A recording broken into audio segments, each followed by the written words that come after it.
Olá, amigo mecânico. Meu nome é Mel Cimarã. Eu sou instrutor de mecânica de automóvel na Escola Senai Conde José Vicente de Azevedo.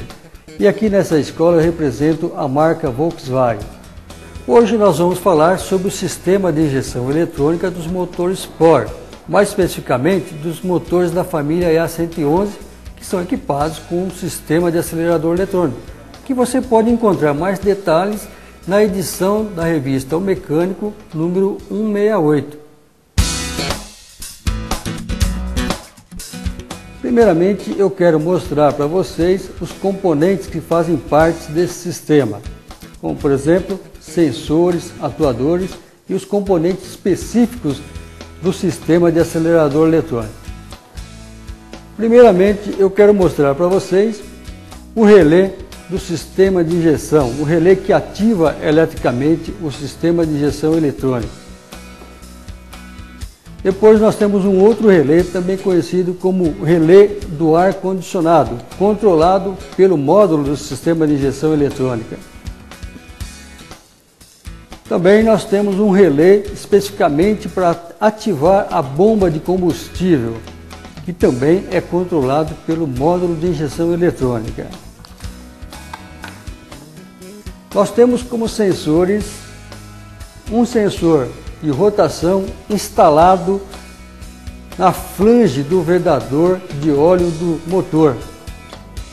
Esse sensor ele pode ser um sensor do tipo Hall, que recebe esta roda com placas magnéticas, que nada é mais do que um anel de impulsos magnéticos.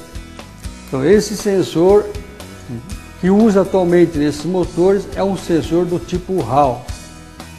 Os sensores dos motores mais antigos, até o ano de 2003, é esse sensor, um sensor do tipo indutivo, também instalado na flange do vedador de óleo do virabrequim, e utiliza como anel de impulso essa roda dentada com uma falha de 2 dentes, ou seja, também conhecida como 60-2, 58 dentes. Esse sensor de rotação ele tem a principal função de mostrar para o módulo a posição do pistão no PMS de cada cilindro.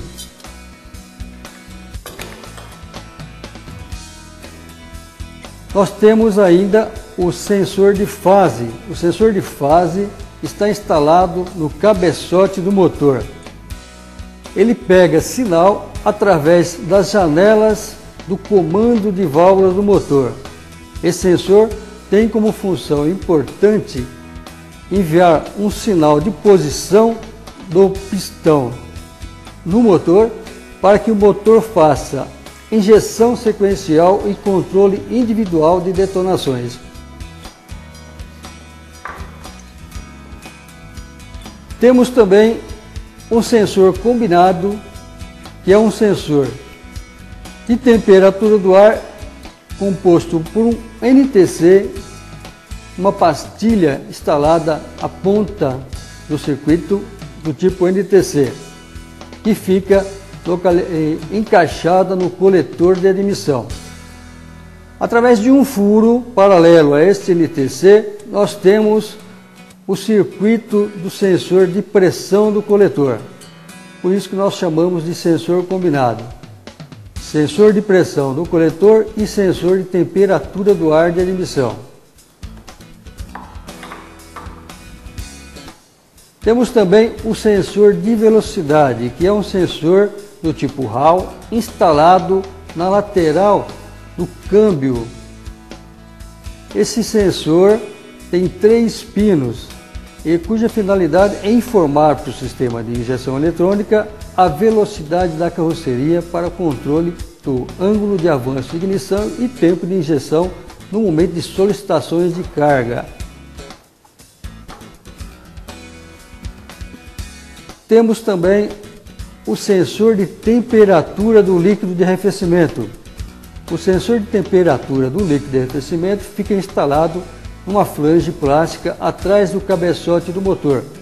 O sensor é do tipo NTC, envia sinal de temperatura para o sistema de injeção fazer as correções de avanço de ignição e tempo de injeção de combustível nas fases frias para compensar as condensações quando o motor está aquecendo, para que haja uma redução do tempo de injeção. Temos ainda como sensor, um sensor muito importante conhecido como sensor de oxigênio ou sonda lambda. A sonda lambda, ela corrige a relação estequiométrica da mistura. Todo sistema, ou seja, motor a gasolina, motor flex ou motor só álcool, tem a sua relação ideal de mistura. Por exemplo, motores a gasolina, a relação ideal de mistura é em torno de 15 kg de ar para 1 kg de gasolina. Isto é uma relação ideal, também conhecida como relação estequiométrica de mistura. Por isso que esse sensor é muito considerado pelo módulo até uma abertura de 70% do ângulo da borboleta. Acima de 70% do ângulo da borboleta, o sensor é desprezado pelo módulo, porque em plena carga a relação estequiométrica começa a ser desprezada e o sistema é obrigado a enriquecer gradativamente a mistura para ganhar mais potência em altas rotações. Temos ainda como sensor 2 potenciômetros instalados no pedal de acelerador, que tem como função importante informar para o módulo a posição angular do pedal do acelerador, para que o módulo faça as correções de rotação e carga no motor.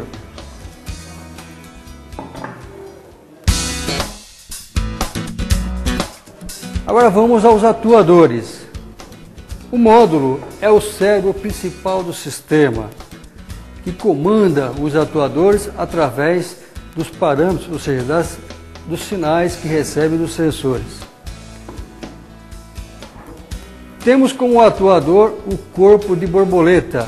O corpo de borboleta, como vocês veem, ele não tem cabo do acelerador. Ele é comandado eletricamente através do chicote pelo módulo. Um motor instalado no corpo trabalha com corrente contínua, através de um sistema de redução de engrenagens, faz a abertura da borboleta e aceleração. Outro atuador é a bobina de ignição. Bobina dupla com estágio de potência incorporado, comandado pelo módulo de injeção.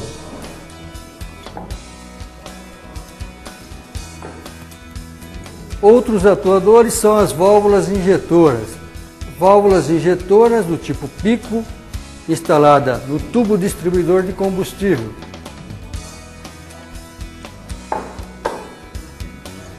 Um outro atuador é a válvula do filtro de carvão ativado.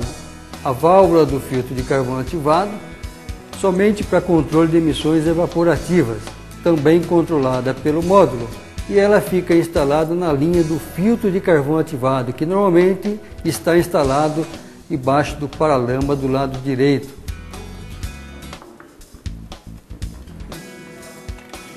E aqui nós temos a bomba de combustível, que também é considerado como um atuador. Bomba de combustível com regulador de pressão de combustível incorporado. Lógico que o mecânico, na troca, não precisa trocar o copo, troca somente o refil, o motor com a bomba.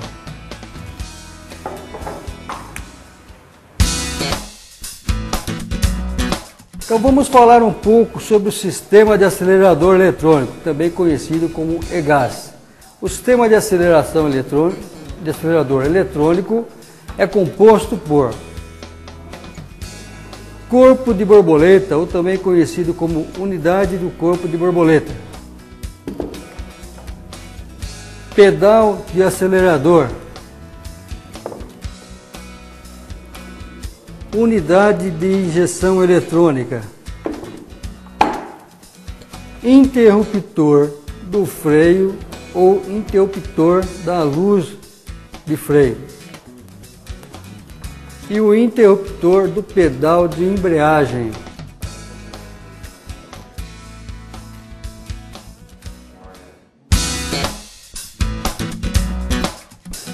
Vou explicar agora como é que funciona o sistema de acelerador eletrônico. Em aceleração, analisando a tensão dos sinais procedentes dos sensores de posição do acelerador, a unidade de comando do motor detecta a posição do pedal do acelerador, calcula os desejos expressos pelo condutor e regula a posição da borboleta do acelerador pela via eletromotriz, através do comando da borboleta. A unidade de comando do motor influi adicionalmente sobre a ignição, a injeção e, caso exista, também sobre a pressão de sobrealimentação em caso de veículos turbo. Os dois sensores de ângulo para o comando da borboleta detectam a posição da borboleta e a transmite à unidade de comando do motor. Nos cálculos para a posição necessária da borboleta, a unidade de comando do motor utiliza ainda limitação do regime de rotação, programador de velocidade, controle de patinação ASR, controle de torque de inércia do motor. Caso haja necessidade de alterar o torque do motor em função de uma solicitação, como por exemplo do climatizador, a posição da válvula borboleta é modificada, inclusive sem que o condutor modifique a posição do acelerador. Em regime de rotação de marcha lenta, a unidade de comando do motor analisa a tensão elétrica dos sinais procedentes dos sensores da posição do pedal do acelerador, detectando assim que o acelerador não está sendo acionado. Começa a regulagem de rotação da marcha lenta do motor. A unidade de comando do motor aciona a borboleta pela via eletromotriz, abrindo e fechando a válvula borboleta de aceleração em função das divergências encontradas nos regimes efetivos e teóricos. Ambos os sensores de ângulo da borboleta sinalizam a posição momentânea da borboleta para a unidade de comando do motor. Em caso de ausência dos sinais no sistema de acelerador eletrônico, se um transmissor, por exemplo, for avariado, a irregularidade é registrada na memória de avaria e a luz indicadora do acelerador eletrônico acende, que é a conhecida luz EPC, quer dizer, Electronic Power Control, o controle eletrônico do motor, com relação à conexão elétrica dos sensores. Em ambos os potenciômetros se aplica uma tensão de 5 volts. Por razões de segurança, cada sensor dispõe de uma forma independente de alimentação de tensão. Um fio vermelho, alimentação de 5 volts. Um fio marrom, que é o massa, e um cabo verde, que é o de sinal. O sensor tem uma resistência em série incorporada, pelo qual obtém-se curvas características diferentes para ambos os sensores. Isso é necessário para as funções de segurança e verificação. O sistema ainda tem como sensor um interruptor instalado no pedal de freio. Um sensor com 4 pinos, 2 pinos para o interruptor da luz e 2 pinos para o interruptor do pedal, que leva informação até o módulo de injeção eletrônica. No momento em que o pedal de freio é acionado, o módulo controla as curvas de torque e carga do motor. Em caso de pane do sensor, o sistema desaciona o corpo de borboleta, entrando na estratégia de emergência, mantendo a rotação do motor em torno de 1.500 a 1.800 RPM. Ainda no sistema, nós temos o interruptor do pedal de embreagem. O interruptor do pedal de embreagem também leva informação para o módulo toda vez que o condutor for fazer uma mudança de marcha. Através desta informação, o sistema tem o controle do dashpot, ou seja, uma queda progressiva no fechamento da borboleta e mudança nas curvas de injeção e ignição do motor.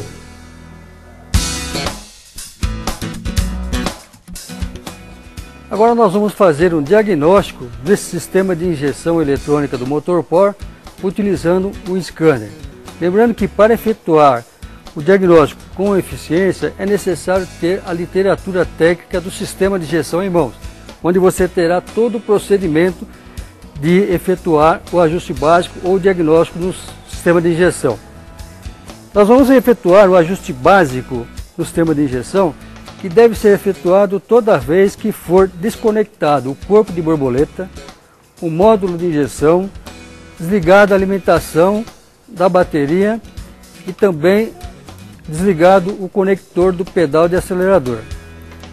Toda vez que tira-se a alimentação do sistema, o sistema pode entrar em estratégia de emergência e se faz necessário um novo reconhecimento do sistema, conhecido como ajuste básico.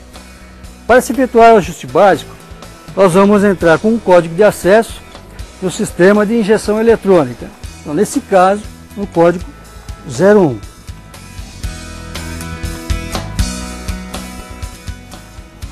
Após acessar o sistema de injeção eletrônica, nós vamos entrar na função de ajuste básico do corpo de borboleta.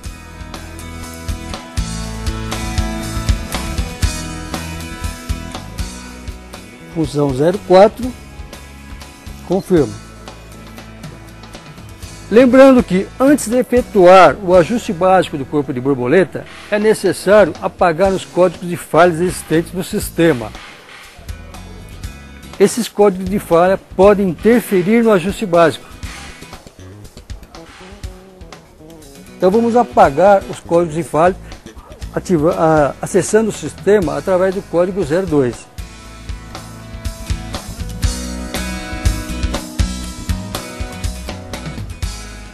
Aqui nós temos a indicação de 9 avarias.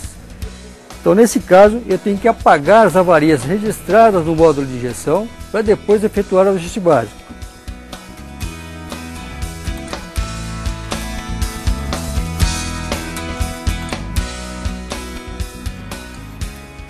Para apagar as avarias registradas no módulo, eu devo entrar com um código de acesso. Pronto. Os defeitos registrados no módulo foram apagados. Então agora está pronto para fazer o ajuste básico.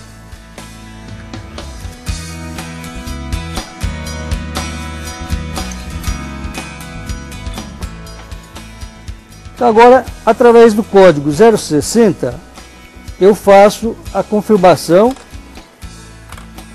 O sistema está fazendo o ajuste básico. Ou seja, o módulo está fazendo o reconhecimento do corpo de borboleta.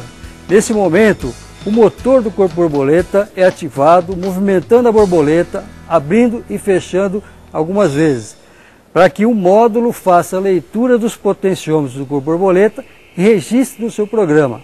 Com isso, o programa do injeção eletrônica tem condições de fazer as correções com maior eficiência.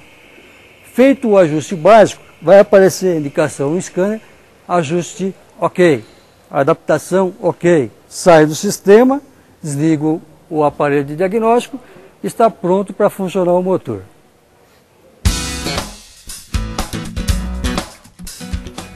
Então, no painel de instrumentos do veículo existe uma luz amarela, chama EPC, Electronic Power Control, o controle eletrônico do motor.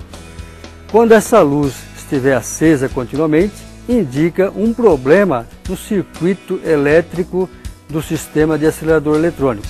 Ao ligar a chave de ignição, ela deve se apagar após 3 segundos. Se permanecer acesa, indica um problema, uma avaria nos componentes ou nos chicotes. Então, por exemplo, se o corpo de borboleta sofrer uma carbonização excessiva, está sujeita a emitir o código de falha por uma dificuldade do fechamento da borboleta. O sistema entra na estratégia de emergência, ou seja, situação de borboleta aberta pela tensão da mola, o que faz com que o veículo fique limitado em aceleração entre 1500 a 1800 RPM. Isso permite que o condutor desloque seu veículo até um ponto de apoio para fazer a reparação. Outra situação em que o sistema pode acusar uma avaria é em caso de perda de alimentação da bateria, por parte da bateria. Então, se houver uma descarga com tensões abaixo de 7 volts, o sistema pode perder a sincronia, ou seja, pode perder o reconhecimento, e a lâmpada do EPC pode permanecer acesa. Para solucionar esse problema é muito simples. Basta, após a recarga da bateria, ligar a chave de ignição sem dar partida e sem pisar no acelerador e aguardar por 15 segundos. Após esse tempo, você nota que há um movimento no corpo de borboleta durante o reconhecimento, o acionamento da borboleta por intermédio do motor. Feito esse reconhecimento das partidas, após 3 segundos, então a luz deve se apagar. Está feito o reconhecimento automático. Então agora vamos ver a posição dos sensores. Aqui nós temos o sensor combinado, pressão do coletor e temperatura do ar de admissão, 4 fios. Aqui nós temos então o corpo de borboleta, com seu chicote conector elétrico. Sabendo-se que dentro desse corpo de borboleta nós temos 2 sensores de posição e o motor de corrente contínua. Aqui nós temos o conector da bobina de ignição, estágio de potência,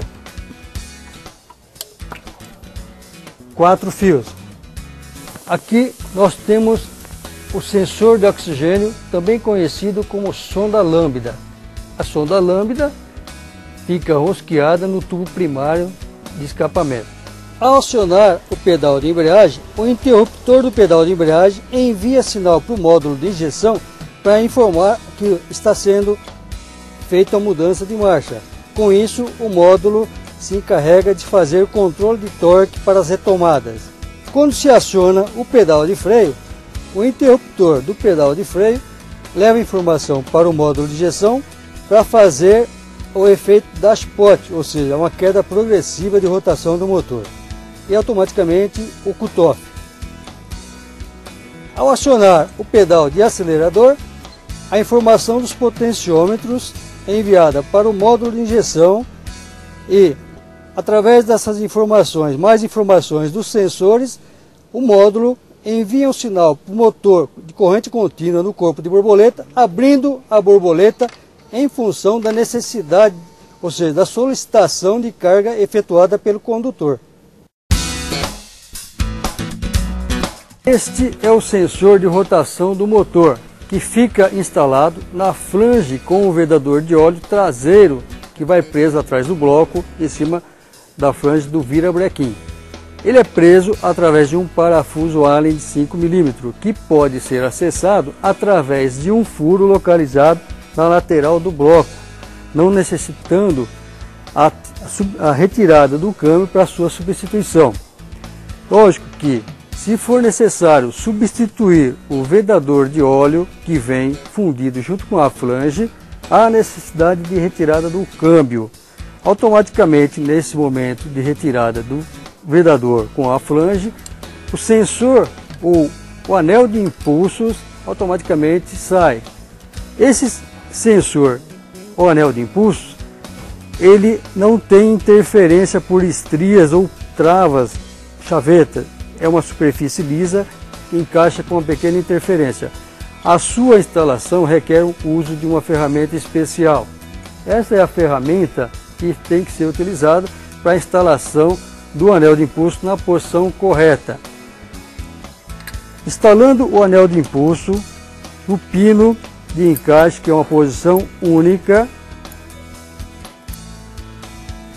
após a instalação então, da flange com vedador, coloca-se essa ferramenta que encaixa numa única posição no virabrequim. Após rosquear o parafuso, essa ferramenta vai comprimir o anel de impulso até o ponto exato da sua posição de trabalho. Retira-se a ferramenta e o anel está montado na posição correta. Se o motor usa outro tipo de anel de impulso, como no caso deste anel de impulso metálico, a ferramenta é a mesma, necessitando apenas trocar o parafuso de posição. Troca-se o parafuso na ferramenta, encaixa-se o anel de impulso no pino e faz a instalação desse tipo de anel de impulso, que é o anel metálico. Aqui nós vemos a flange instalada atrás do bloco com o sensor de rotação e o vedador. Aqui nós temos o sensor de detonação do motor. o sensor de detonação do motor fica preso por um parafuso que tem que ser torqueado com 2 kg ou 20 Nm, não mais não menos, para não tirar a sensibilidade do sensor. Lembrando que sempre antes de iniciar uma operação que ofereça riscos, é necessário o uso do equipamento de proteção individual.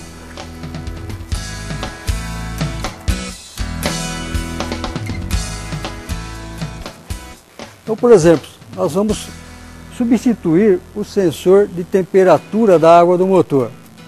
Se o motor estiver quente, o sistema se apresenta com pressão, pressurizado. Ao retirar a trava e retirar o sensor, a água quente pode provocar queimaduras. A pressão pode fazer com que essa água venha atingir os seus olhos.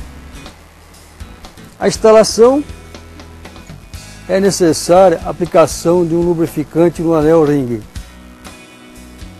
Coloca-se novamente o sensor, instala-se a trava e está montado o sensor de temperatura da água do motor. Este é o sensor de fase do motor. O sensor de fase está instalado em cima do comando de válvulas, está preso por um parafuso Allen 5 mm. Retira-se o parafuso Allen, retira-se o sensor. Após a substituição, é necessário, antes da instalação, passar um lubrificante no anel O-ring.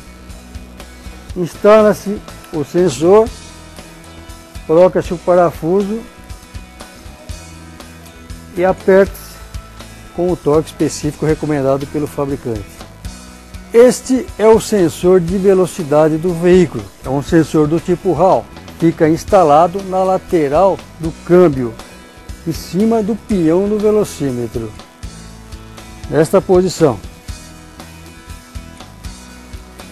Esse sensor de 3 pinos leva a informação para o módulo a corrigir as curvas de torque do motor em função da velocidade da carroceria do veículo.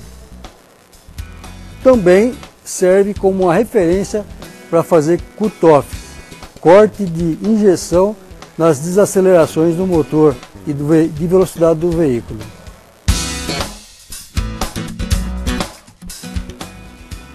Bom, estamos encerrando esse programa. Meu nome é Melci Maran. Eu gostaria de agradecer a atenção de vocês. E em caso de dúvida, envie-nos que teremos o prazer em responder. Até o próximo programa no Mecânico Online.